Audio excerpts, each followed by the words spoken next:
Can you feel me? Kagome shook her head as she continued running, shielding her face by holding her arms up as she ran through the dark, thick forest. Her heartbeat was quickening with every pant, the cold sweat dripping down her back.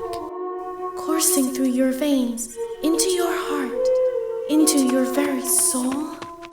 Tears began to well up in her eyes as she ran further and further away from this feeling. No, please. Snap! Thud! An exposed tree root, which she had failed to see through the tears, merely caught her off guard as her head connected with the cold, hard ground below. A sharp pain in her head blurred her vision, as well as the falling tears staining her dirtied face. She began to move her legs, only to find that they felt like lead. Kagome rolled on her side to get a better look at her legs, only to gasp at the sight before her. The forest behind her was engulfed in black flames, and emerging from these flames was a dark figure, also engulfed in black flames, crawling on its belly, pulling on her legs to drag her in. No, please! Stop!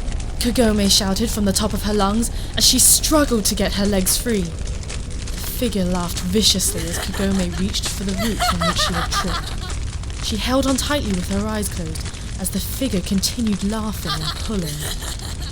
Do you think you can escape your fate? Your reality? The figure said in a cruel but familiar voice. Kagome opened her eyes, still holding on, but refusing to look at the creature consuming her. I won't give in! I won't! She shouted.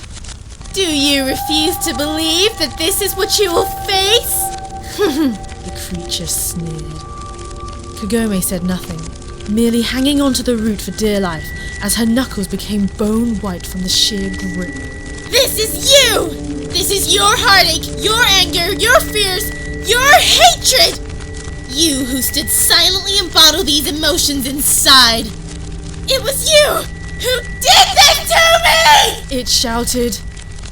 Kagome's heart sped up as she slowly turned around to look at the creature over her shoulder. Her eyes opened wide as her mouth slightly fell open.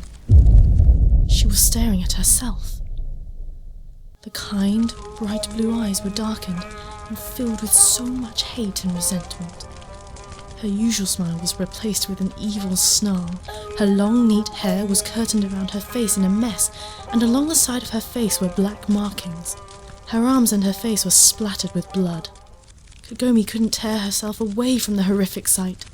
Look at me! The other Kagome screeched, echoing through the night.